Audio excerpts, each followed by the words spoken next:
I'm Marilee Caruso. It's Monday, May 11th. Today, a 10-year-old girl groomed online. And convince her to send sexually explicit images and videos of herself to him. How the suspect gained the victim's trust and where he was arrested by police. Also today, do you know this woman? Winnipeg police search for a suspect in a brazen home invasion attempt. Plus, a Winnipeg landmark hits the market. When you're looking at an iconic asset like this, 100 years old, they're irreplaceable. How you can own a big piece of our city's history.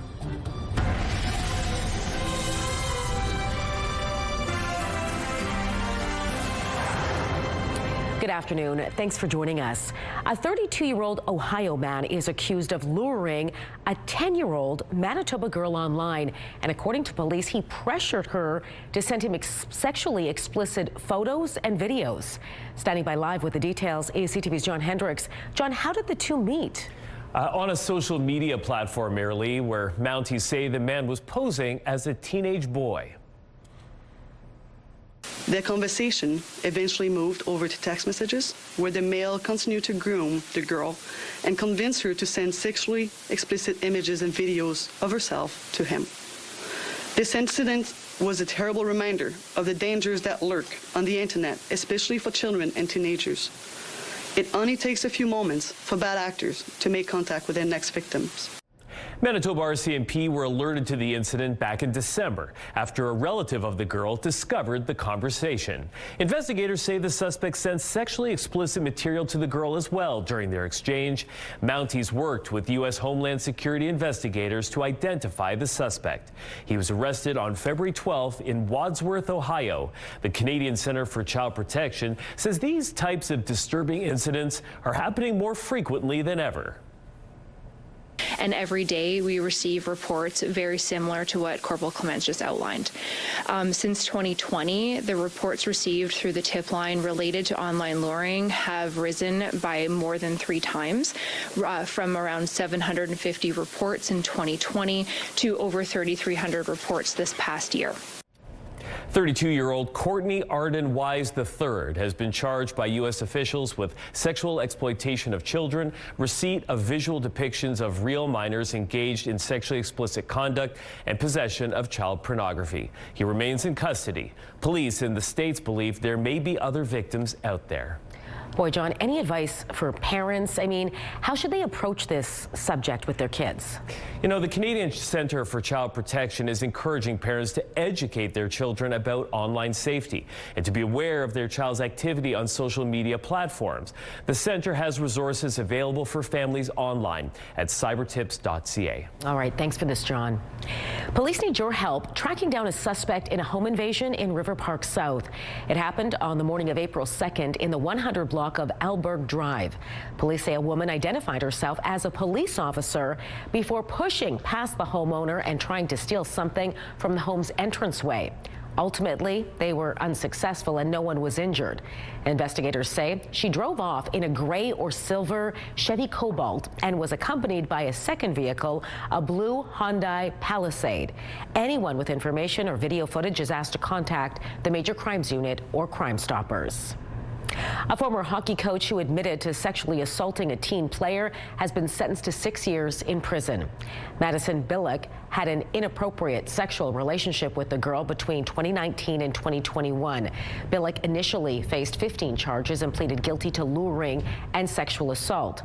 She was in her 20s at the time of the offenses, which started when the victim was just 15. Provincial Court Judge Jerry Ryle says Billick used her authority and influence to groom the player. The judge says Billick caused emotional and psychological harm, and those ripple effects continue today. Have you ever thought of adding hotelier to your resume? Well, this may be your chance. The iconic Garry Hotel is about to hit the market. The 13-story building opened in 1913 by Grand Trunk Pacific Railway. It was designated as a National Historic Site in 1981. The property sprawls over a whopping 60,000 feet and includes 236 suites, a spa, restaurants, meeting spaces, and more. But when you're looking at an iconic asset like this, 100 years old, they're irreplaceable. And so it's interesting when you try and look at all the various components that drive revenue at an asset like this. No one's building. As for the price tag, well, that's yet to be determined, but you can rest assured it isn't going to go cheap. The Winnipeg Fire Paramedic Service is warning dry, warm weather has made grass in the city ripe for fires. In a social media post, the service says Winnipeggers should exercise caution. You're asked to keep your lawns pruned and tidy and to water plants and vegetation around your home, especially during dry conditions. Extra caution is also advised when using fire pits and outdoor barbecues. There's a new place to shoot hoops in Sage Creek this summer. Although this is only the beginning, École Passage des Hivernants is thinking big. And I know that with your support of the community, it will soon become the jewel of the Sage Creek region. It's the 13th basketball project I've managed to do, 12 of them with school divisions. So it's a great partnership that we've been able to do to promote student well-being and recreation. This new basketball court, along with a swing set and covered outdoor learning area, opened at the neighborhood's only Franco-Manitoban school Saturday. The St. Vital Ward and School Division split the $62,000 cost. It's hoped the space will enrich students' lives while also supporting physical and mental wellness.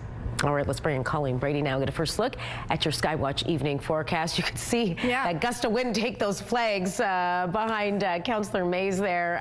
What are you tracking for us tonight? Those winds staying strong? They will, yes. He was holding onto those notes tightly, and for good reason. Very strong south winds today into tonight. They will whip around and come more out of the northwest overnight. You also mentioned dry conditions in Winnipeg. Not the case right now. We have a line of showers coming through, so we need that, as do other parts of the south that have already seen those showers go by. Rain falling in other parts of the province. I'll have more details on how long that will last and a look ahead to the rest of the week, and yes, into the first part at least of the May long weekend. Let's take a look right now though. First, through the CTV Live Eye, brought to you by Bathfitter, exclusive home of the PermaFit solution. With the rain falling over the city now, it is a rain shower. It's 14 degrees. It's windy out there. Winds out of the south-southeast at 32 kilometers an hour with gusts up to 46. The pressure is dropping and the humidity is 45%. Out in traffic on this Monday, a live look at Donald there, just approaching Confusion Corner. Traffic looks like it's moving well there. One spot not so much. Roblet at Elmvale, there's been a collision. The westbound median lane is currently blocked. Every one of these tools has a different purpose for being in the garden, believe it or not. Coming up, we dig into the best shovels and rakes for your yard this spring.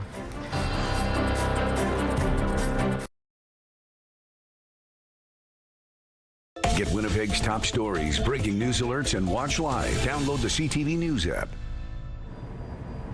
Toronto's Pearson International Airport is getting a series of renovations that will cost billions of dollars. BNN Bloomberg's Marilla Fernandez has more. The initial $3 billion will be used to bring a state-of-the-art lighting control system to the airfield.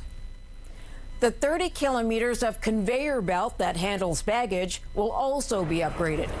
The changes will allow Canada's busiest airport to serve up to 65 million passengers a year.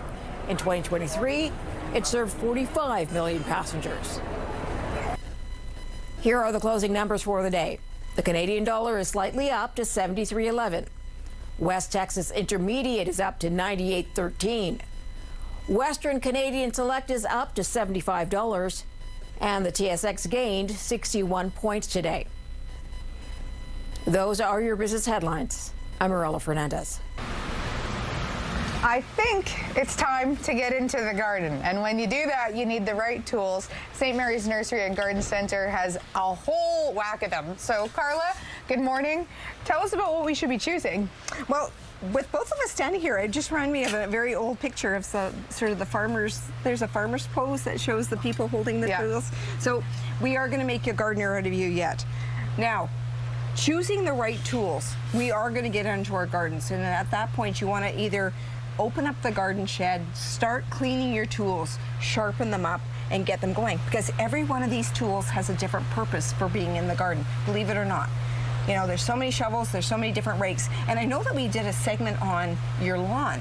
So it may be time then to start getting into a thatch rake, and that when using different types of rakes, do you use a leaf rake? So there's this nice little leaf rake for getting into shrubs underneath those trees where you want to pull up some of those leaves that may be drying that are underneath there. Yeah. And the thatching rake that's on to the side, it has a little bit of a different type of groove, so it gives you that push-pull action. It's got a little bit of a rotation that's on here, so that when I'm pushing away and pulling back, it's going to dig into the lawn and give me that nice little grab into that dry thatch. Remember, we let the lawn dry before we start thatching. Okay. All right. So if you see a guy with his socks on his lawn, he's going to be running around making sure it's dry. It's not weird. It's totally normal. What about this guy? These are garden hose, and there are so many different types of garden hose and tools. Now, this one's called a Dutch hoe. Okay. So it's and the reason why it's Dutch is because the Dutch are really good gardeners. Oh. So it gives you a little bit of an action where you're actually being able to bite into the soil. I prefer a stirrup hoe myself. Yeah. Because this one has a little bit of rocking, and actually when I'm cutting into the soil underneath, it cuts underneath them, whereas if you're using some of the other hoes, there is a tendency to dig and then have to flatten things out again. All right? Because we're going after those weeds, and we know that when we're working into the garden first, what do we generally see first that comes up? Are the weeds. They are the faster growing ones that are on there. So we want to be careful. We want to use the correct tools for when we're going even around our perennial gardens. We basically kind of know that the plants may be starting to come up, so that's where it's nice to be able to get a smaller hoe that's around those plants, just to add a little bit of aeration into the garden, because we know that adding a little bit of air spaces around the rooting systems encourages them. Now, when you're also looking at it, there's a collection of two when you're going from a garden long-handled tool to a short-handled tool that's in through here. So when you're looking at the collections of them, you're going to actually see what size of little hand spades. And what I like to do is I like to put it in my hands and see how it feels. Is it heavy enough for me? Is it light enough for me? Does it fit my hand? It's basically that purpose. I'm going to give you this one. Okay. See how that feels in your hand? It's on it. And with me, I think going from both of them myself, I would probably prefer this one. It's a little bit more of a sharper edge when I'm wanting to dig into it. And when I'm wanting to plant, it gives me a little bit of indication of how deep I'm going to be digging into the ground for when I do my planting. Finally! Get Growing, brought to you by St. Mary's Nursery and Garden Center. Get a lush yard and garden, thanks to expert advice from gardening professionals.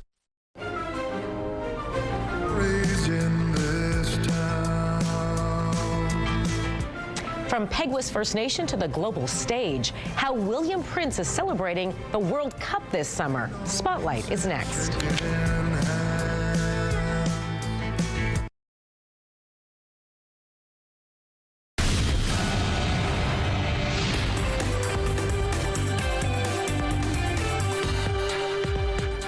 Colleen Brady is back now for Spotlight, and a Manitoba singer-songwriter is among a star-studded lineup announced for this summer's FIFA World Cup opening ceremony. That's right. What an honor. William Prince will join other Canadian performers, including Alanis Morissette, Alessia Cara, and Michael Bublé.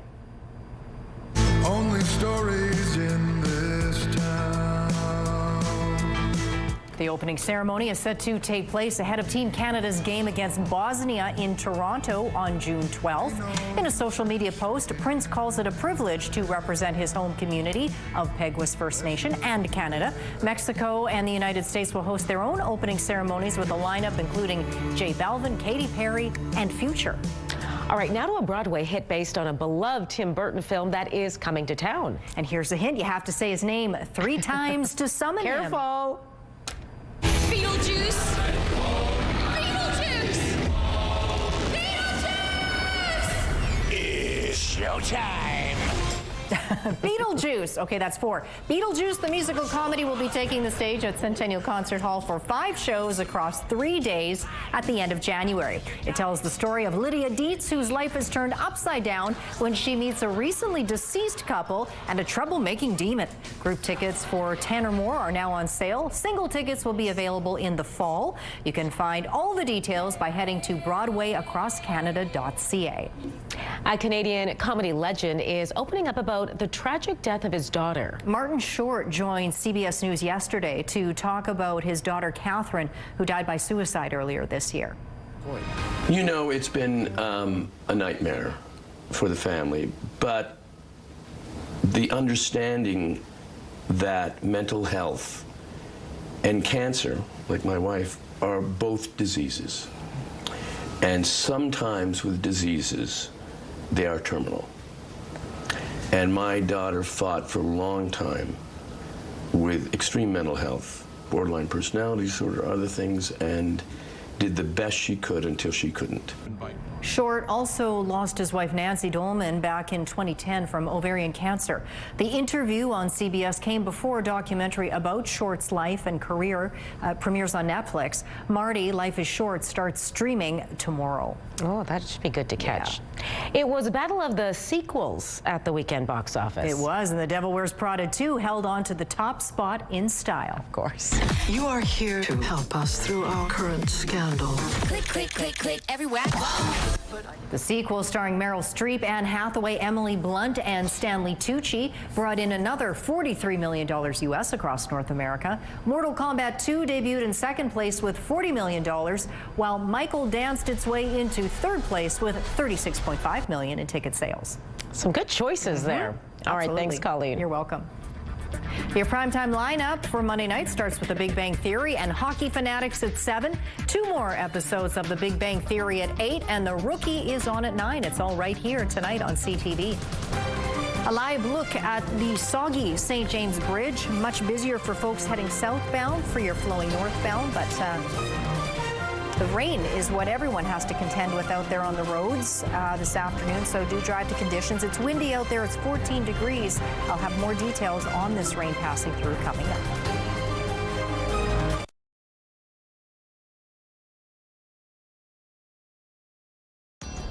Women's clothing provided by RW and Company. Salon services provided by S&Teak Spa Salon.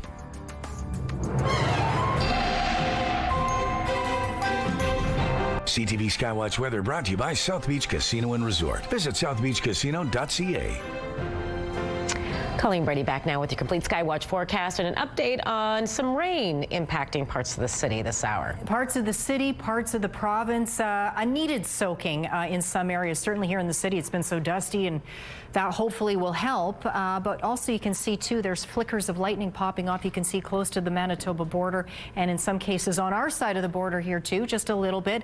Non-severe thunderstorms at this point. But, yeah, this line of rain showers has been crossing the north this afternoon. Out in front of the low responsible for them, it still lies over Saskatchewan. It will be crossing Manitoba tonight along with a warm front. I'll zoom in on Winnipeg and show you. Really, if you'll notice to the north of the city where that green turns to yellow and red, that is suggesting there's an awful lot of rain coming down in those areas, getting a good soaking there. And as these rain showers move through, they're going to continue to push east into northwestern Ontario. Clear there now, but you can see the leading edge of that rain just making its way over the border now. And that low, it's going to cross the province. I'll show you that in just a moment. It's going to be pretty obvious when that low passes by. I'll show you that in a moment, too. Temperatures right now, though, in Kenora, 12 degrees. Here in Winnipeg with the rain coming down, it's 14.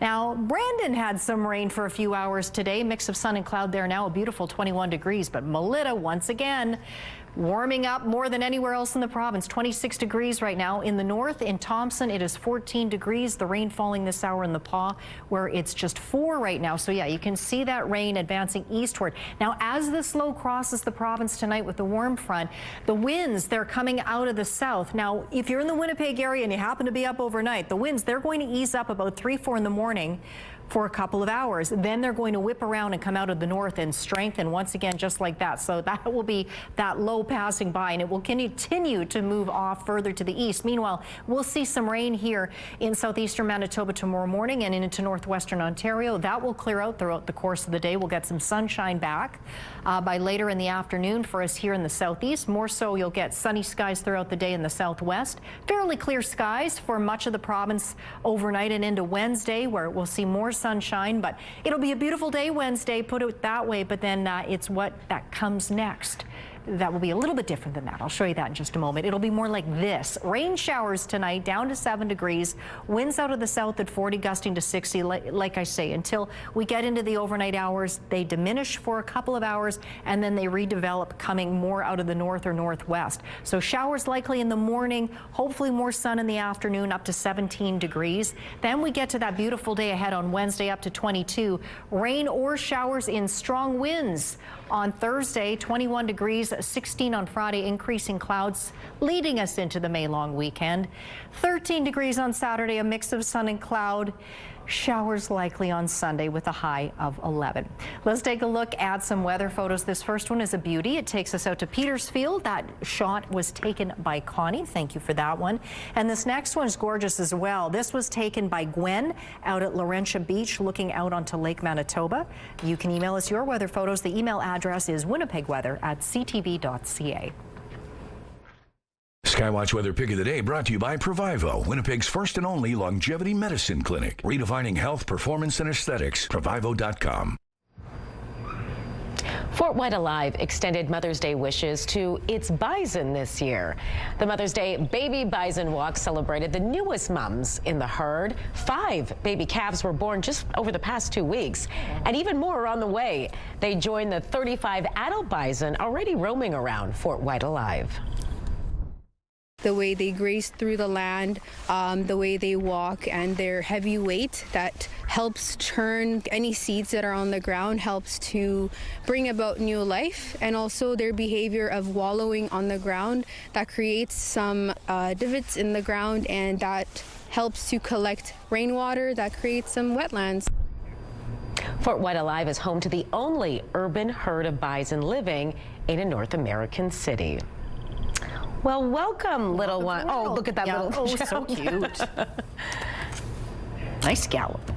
Very cute. Nice, well, you can see them for yourselves, and I guess over the next several weeks, as get up even more babies are on the way. All right, that does it for us this hour. Don't go far, though. We're back at 6 with much more local news. Hope to see you then.